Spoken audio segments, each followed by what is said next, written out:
this was briefly, and the next panel would be with Mr. كوثر علي. أنا أطلب الأستاذ كوثر علي يتفضل لإلقاء يعني محاضرته في هذه المناسبة. شكرا لأستاذ كوثر، ويليه الأخوة الآخرين. بس الأخ أستاذ كوثر يعني إذا رجاء بسبب الوقت يعني. أنا إن شاء الله متخصص.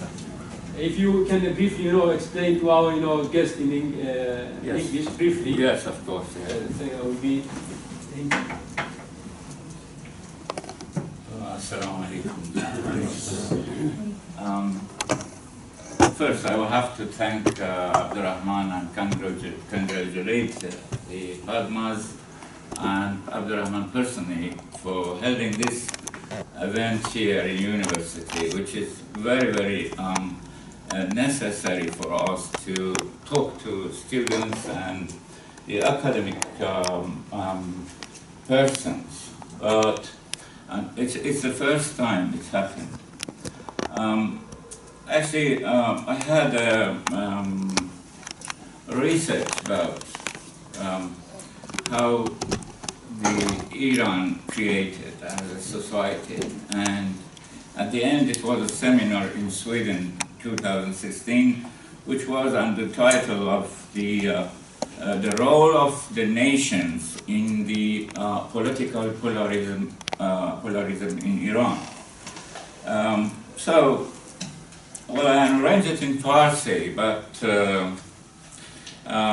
here I have to translate some of it, and I have to actually quote a paragraph or some sentences in Farsi, because it is belong to Dr. Kawthar, who is the social scientist, professor, actually writer and member of SWAS, the Faculty of Oriental Studies, and also he's professor in Oxford University. And I can give the because these books Kawthar is writing in English, and it's very useful for students to use these resources.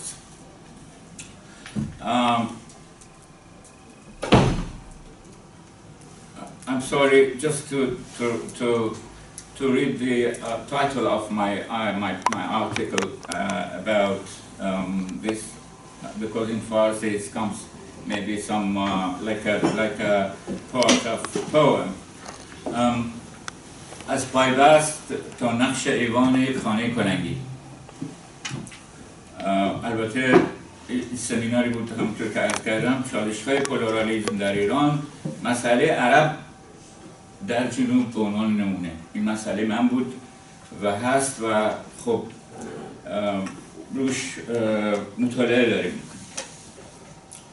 بحث خانه کلنگی رو آقای دکتر کاتوزیان استفاده میکنه برای اینکه این واژه یک استثناء در کل دنیا. هیچ کس خانه کلنگی رو به شکلی که ایرانی‌ها استفاده میکنن نمیکنن. خانه کلنگی عبارت از خونه‌ای که صرف نظر از اینکه هنوز میتونه کار بده یا نده، میتونه دکور بشه یا نشه، بعد از 20 تا 30 سال این خونه به دلیل ارزش قیمت زمینش فقط ارزش پیدا میکنه و میکوبنش. و آقای دکتر کاتوزیان رو این حساب ایران جامعه کوتاه مدت اسمش میذاره، به دلیل اینکه دیگه اصلا ایرانی ها اساسا روی هیچ چیز ثبات ندارن. خونه هنوز میتونه تا سالها کار بده و یه ذره تغییرات توش بده، اما نه، میره یه جای دیگه یک خورده ایراد تو معماری و اینا بس میبینه، بلافاصله اون جذبش میکنه و میاد این خونه رو میکوبه.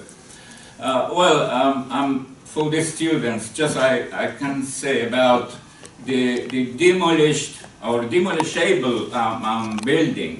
Dr. Kawthar used this word, which is very exceptional in all the world. In Iran, when the building become 30 years old, then they try to demolish it. It's despite which is useful or not, or we can decorate, or we can refurbish or not. And unfortunately, it comes just as well as creating the society or a state named Iran, which is, the name came in 1936 with some nationalist Iranian students in Berlin. And so everything is about Iran is fake. When we hear about Iran and we hear about Persia before, it's just, we imagine that there is a Persian people living there, which we have 6 nations, 6 major nations in Iran, different culture, different language, and different history, different geography, and a lot of differences. But from 1925, when the Reza Khan dominated on Iran, actually everything created by the British Empire, and they made like Edward Brown, which was a historian, he made the history of Iranian literature, which is just about Farsi. And then they made something, they imported stone blocks to make an history. They imported these stone blocks from Greece, and they put it in Taht Jamshid, and they make it as the history of the kings. Anyhow, because I have to brief.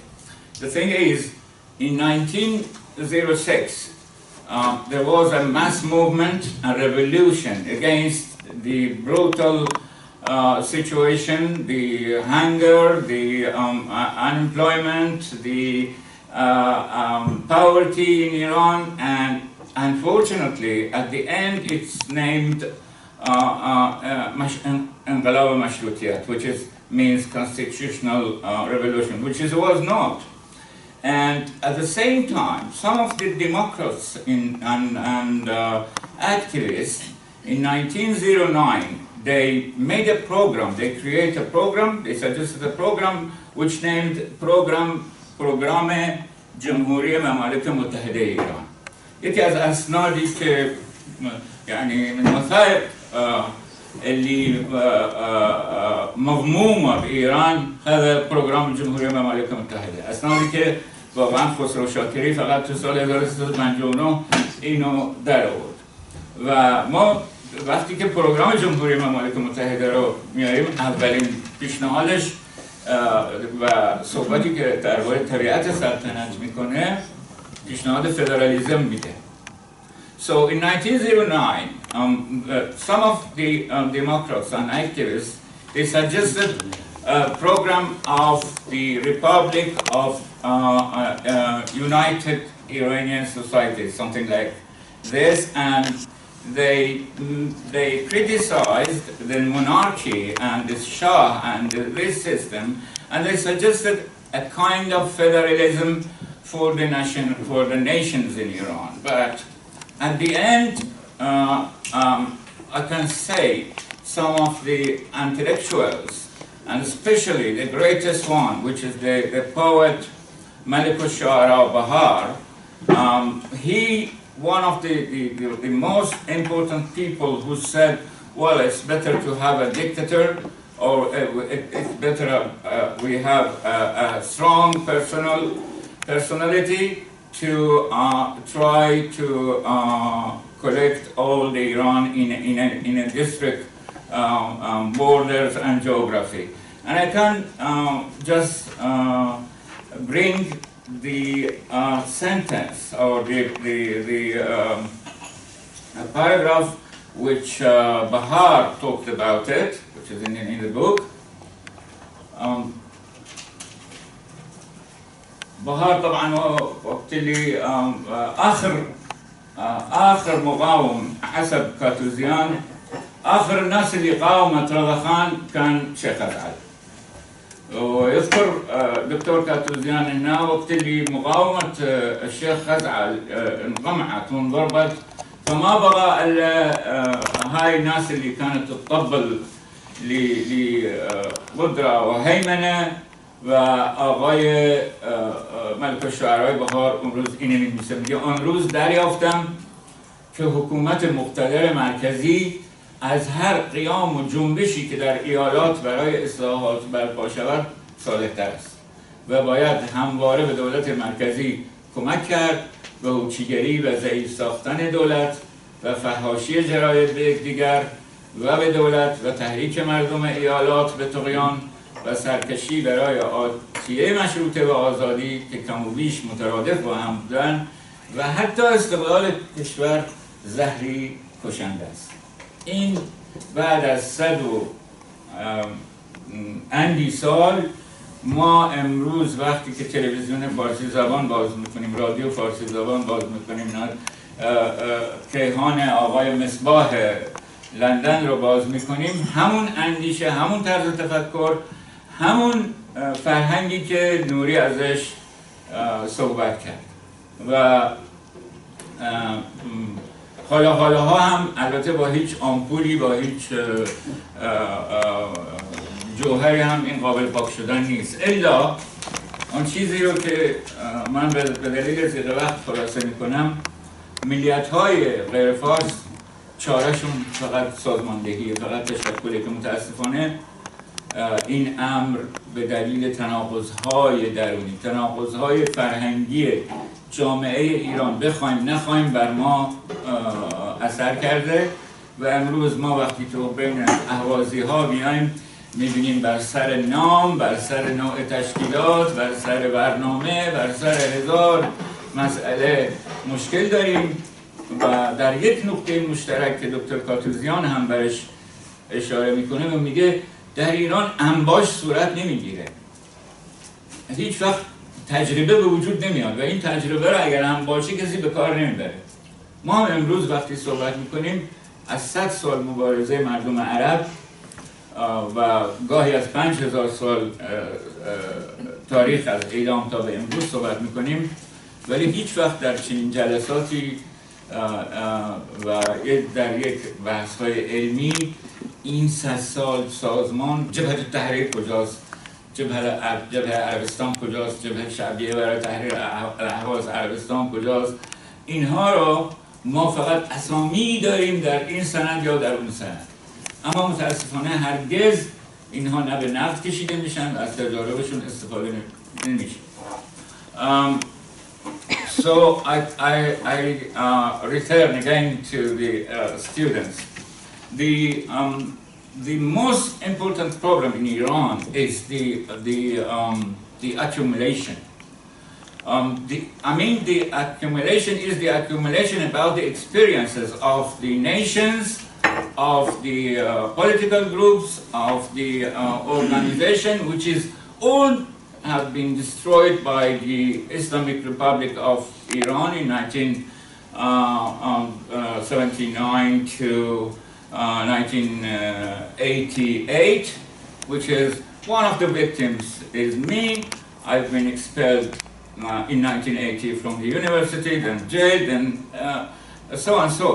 So the problem for the building a plural society, it needs a culture experience, it needs organization, it needs political bodies, it is a newspaper, it is a lot of things which is we just, I think, in the beginning of the way.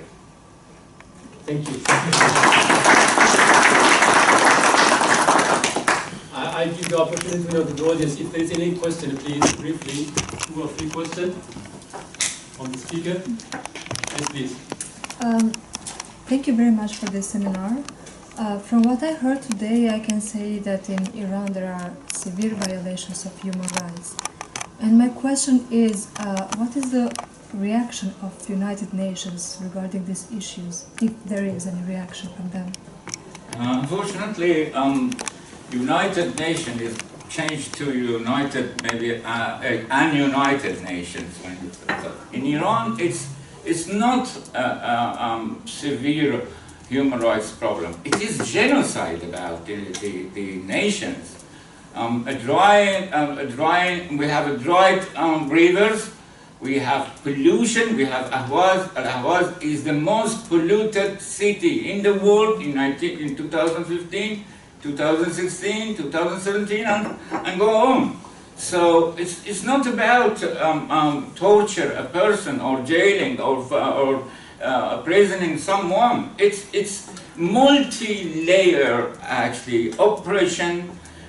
It's now on the nations like Baluchis, like the Kurdish, Turk, and Turkmen, and Lur, the Arabs. But there is a difference between I think the most important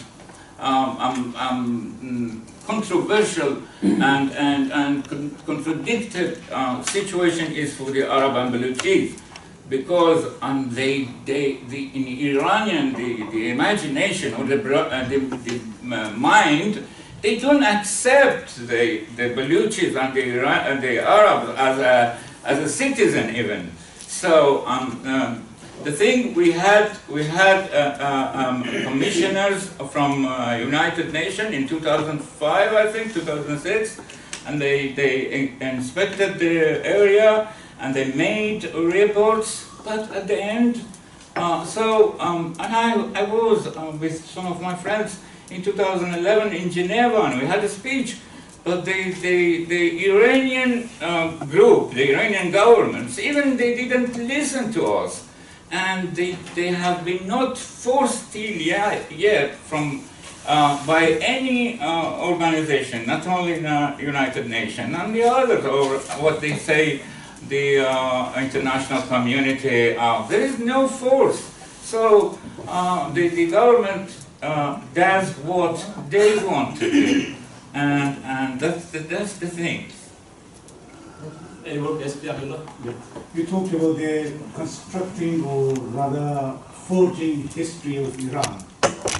How much of that information is available to Ahwazi and Baluch and other people that the history that today we read of Iran is a forged and engineered history? I think it's completely they created something fake about the nation, the people. But the thing is, we just, I told you, we just started for like a central, a cultural center to collect all the books. There's a lot of books in English, but I can say I found it even in Amazon. I purchased books which belong to 19th century and 18th century, and I found the part of the books, which is in English even, and republished, they removed the part of this. So they're still working on just make something which fake, with lie, not a history, not a culture. I think Abdurrahim, it's not a question if there is time. Maybe a comment. I just wanted to add to what was told to the question of the young lady over there, but if there is no time, we can talk later. Please, in 1 or 2 minutes. We talk later. Okay, great. Yeah, just it's very hard to explain the situation of non-Persian nation. As I initially mentioned, the Iranian, when you look at Iran, there is torture to all the prisoners. But when they look to the non-Persian nation, they receive a huge amount of discrimination, which is different from the discrimination that the Persians themselves receive. So what the non-Persian nation is suffering from is neglecting, is destroying their identity. So they try to change the identity of the non-Persian, the Arab, the Baluch, the Turk, the Kurd. So in order to make one nation, and so on. So I think our friend then can the next panel or the next speaker, they can give more. Especially Faisal, who is an Ahwazi activist, they can give more explanation. So I kindly ask the rest of the speaker to try to answer this question: what the United Nations has done in this regard. Yes, not now. Thank you very much. you.